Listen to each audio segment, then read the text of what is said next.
د معراج په شپه باندې رسول الله صلی الله علیه وسلم وی جهنم ته لاړ.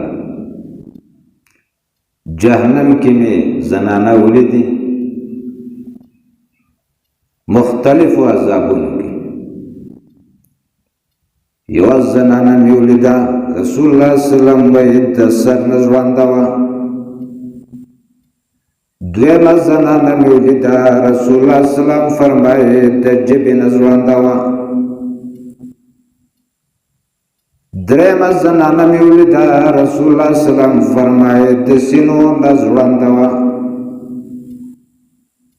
څلورمه زنانه مې ولیدې رسول الله صلی الله علیه وسلم فرمایي خپې د سینو سره تړلی شوې ژوندې. ما جبرائیل امین نه تپوس کوم و جبرائیل امینا دا د سر نه ژوند زنانه دې څه عمل کوم؟ رسول الله صلی الله علیه وسلم فرمایي د سر خیال نه ساتو، د سر د لوپټې خیال به نه ساتو، سر تور سره به ګرځېده. بیا مې وی جبرائیل امین دغه زنانه چې د ژبې نه ژونده وه دې به څه عمل کوم؟ رسول الله صلی الله علیه وسلم فرمایل د خپل خاوند سره به یې خورجي کوله. دا داسې زنانه.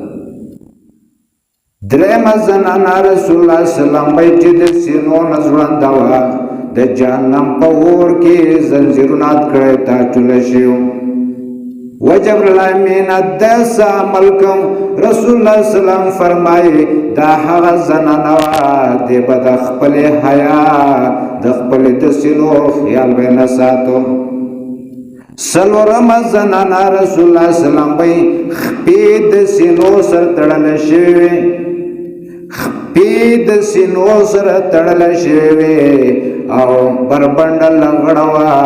رسول الله صلی الله علیه وسلم وجبله دا کومه زنانه ده؟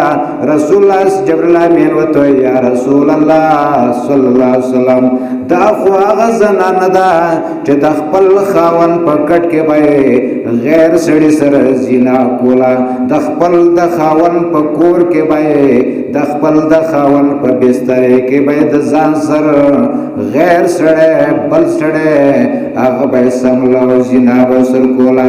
دا هغه زنانه دی چې عذاب ورته میلاوي. رسول الله صلی الله علیه وسلم وی اے صحابه و زما د امت زنانو د دې بې حیا نه د دې ظلم نه د دې زیاتې نه ځان محفوظ وساته. داسې حال رسول الله صلی الله علیه وسلم دور کې یو اوښ راغی. رسول الله صلی الله علیه وسلم په خپو کې غړمبېده راغړمبېده.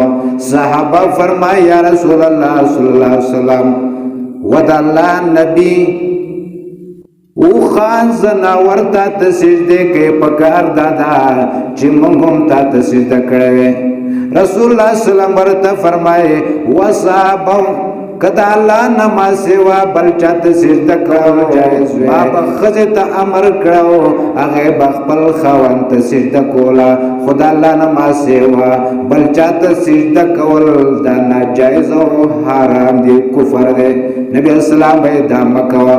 د خاوند دومره حق چې ښځې ته نبی اسلام وایي ما به امر کړو خاوند ته به یې سجده کوله، سره د هغې چې ښځه بیا د خاوند په کور کې غیر سړي سره هم بستري کوي، زنا کوي، الله والا سزا هم دا ورکوي. الله دې زموږ په خویندو میندو د حیا څادرې راواچوي. وما علینا الا البلاغ المبین.